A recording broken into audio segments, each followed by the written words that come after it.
Okay, right now I'm going to do a slide that got lost in the last piece, and then we'll go into connective tissue. This slide was supposed to come after the pseudostratified columnar, where I just want to have a comparison between the microvilli and the cilia because they're two different vocabulary words. They have two different functions and locations, but sometimes they get used interchangeably. Okay, so the distinguishing characteristic of the microvilli is that it's non-modal, so it's not having its own agitation force. If you imagine food coming down, it's that that flow of the food coming by the microvilli that allow it to pull or absorb in the nutrients in the small intestine.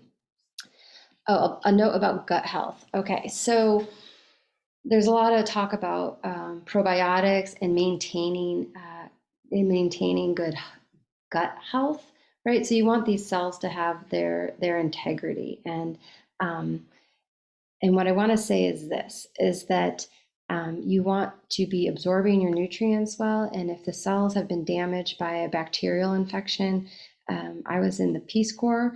I swallowed some amoebas and different bacterias, and I think that did some damage in the absorption process. And anyway, so time will recover things as well because these are regenerative cells. But sometimes taking a probiotic can help you along the way. And personally, this is a non-medical recommendation. Personally, that's what I would do if you're traveling somewhere where you're drinking water that isn't as clean as what you're used to, that you follow up with a probiotic when you return. You can consider that after getting food poisoning as well.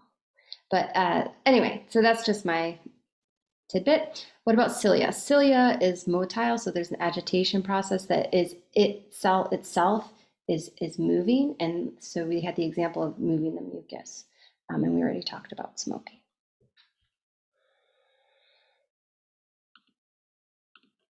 Okay, next. Four main classes, which vary broadly. So let's just get into connective tissue. So we talked about epithelial, now we're getting into connective tissue. Connective tissue is widespread, it's our primary tissue, and we have four main classes: the proper, the cartilage, the bone, and then the blood. Different classes within that category. I'm going to show you some different images to understand the classification process, but we'll just talk about some of the components first. Okay. So in this connective tissue proper class, we have the list of the different types, right, of connective tissue proper. You don't have to memorize that, but what they have in common, okay, are these cells, the fibroblasts. Blasts are creating a fiber substance. Fibrocytes are the fiber cells themselves. Defense cells, so in an assault or something happening, you have defense cells that will activate and start to work. And adipocytes, coming from adipose, cells of lipid cells, adipocytes. Okay, this category also has a matrix that is gel-like, and there are those three fiber types located in it: the collagen, the reticular, and the elastic.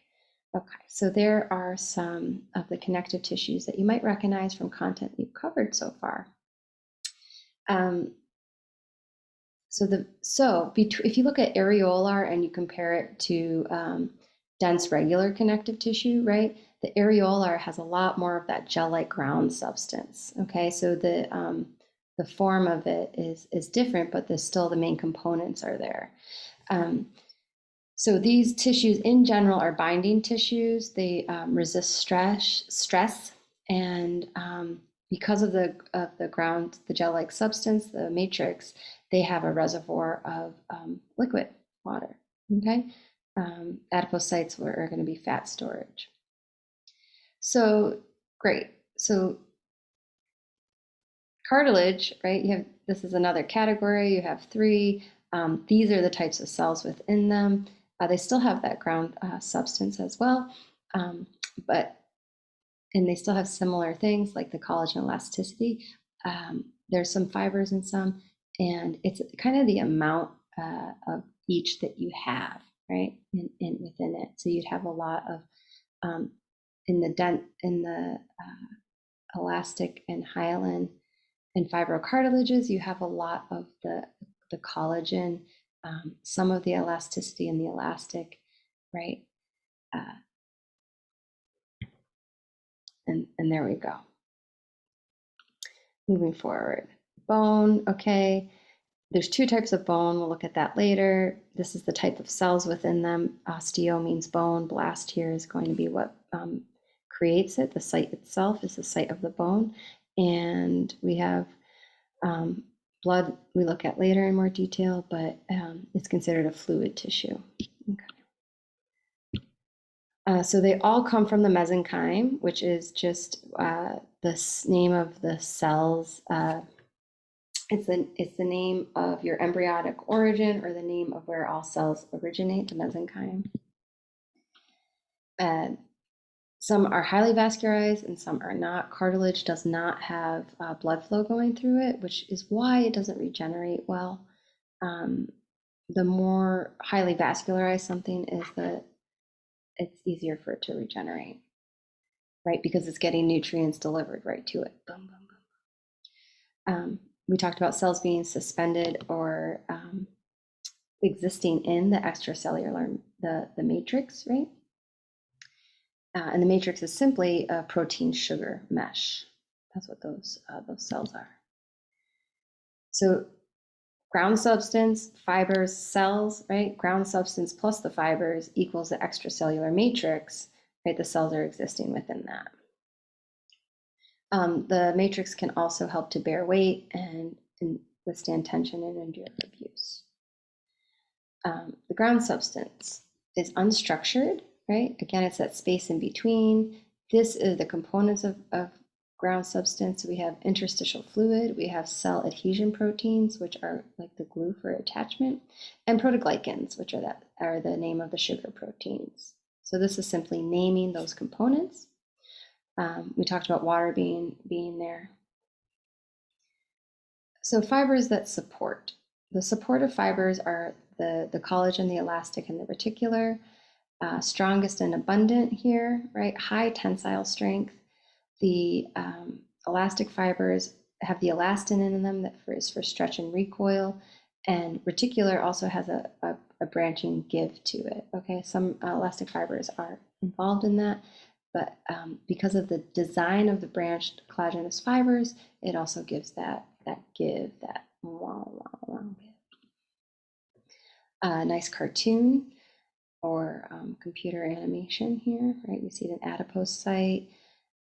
We have a mast cell, a neutrophil, fibroblast we talk about. So right, this one is what's going to secrete or build the fibers as they come out. So a fibroblast will create a fibrocyte, or the fiber tissue itself.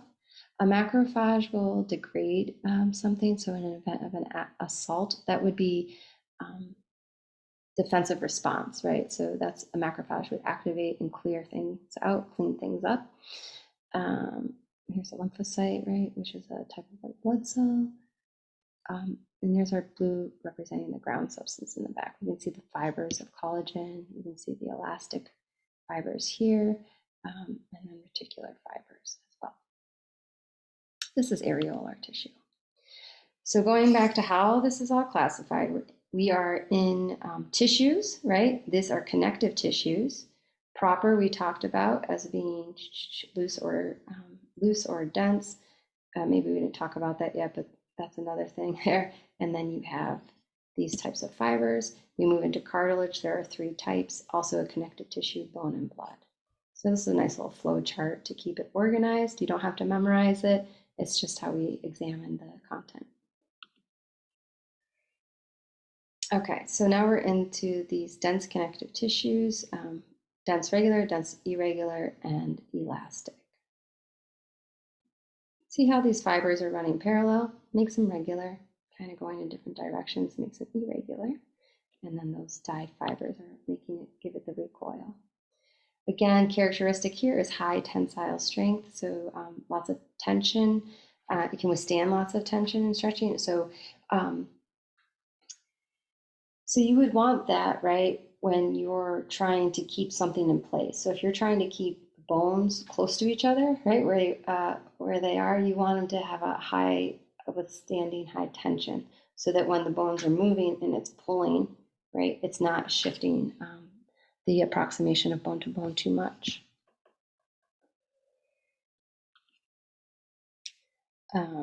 So fibroblasts, right? These are the creation of the fiber. In this case, it's collagen fiber.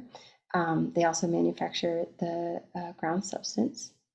There's very few cells and ground substance, mostly fibers, right? So it's the amount of cells and ground substance versus the fibers that gives it its quality or characteristic. Tendons and ligaments, again, don't have the vascularization, so low blood supply means, that they don't regenerate well. Just another image, and here's a location. So you have a tendon. Reminder, a tendon attaches bone to muscle, and a ligament attaches bone to bone. So here we have a ligament. In this illustration is a ligament. What about cartilage? Okay, so chondrocytes found in cavities of lacunae. A lacunae is like just a space that the cell lives in. Chondro means cartilage, and again, cyte is cell. So this is a flexible material, but again, no nerve fiber, making it so it doesn't sense pain, for example, but also it's avascular, meaning no nutrition coming in. So we have hyaline, elastic, and fibro. Hyaline looks like gristle, shiny bluish in real life, not in a dyed microscope. And again, these are the locations of where it's found. Elastic, enough said.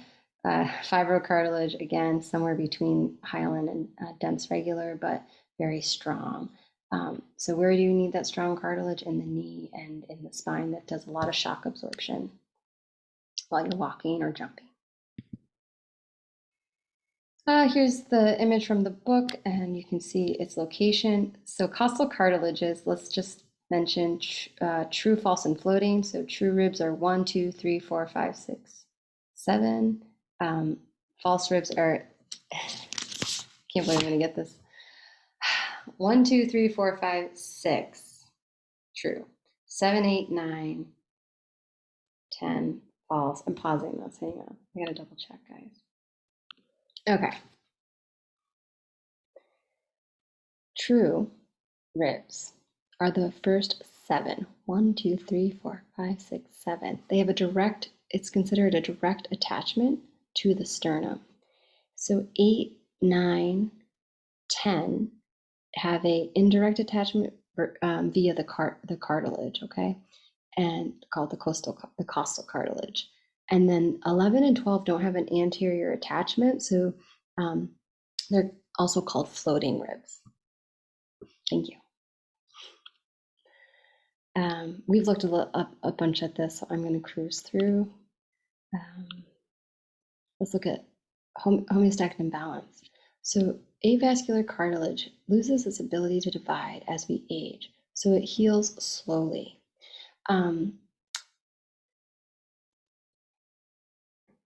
At a younger age, our cells divide they divide and regenerate more quickly. So when you have the combination of a slowing down of that process as well as the lack of nutrition, it leads to really long time to heal.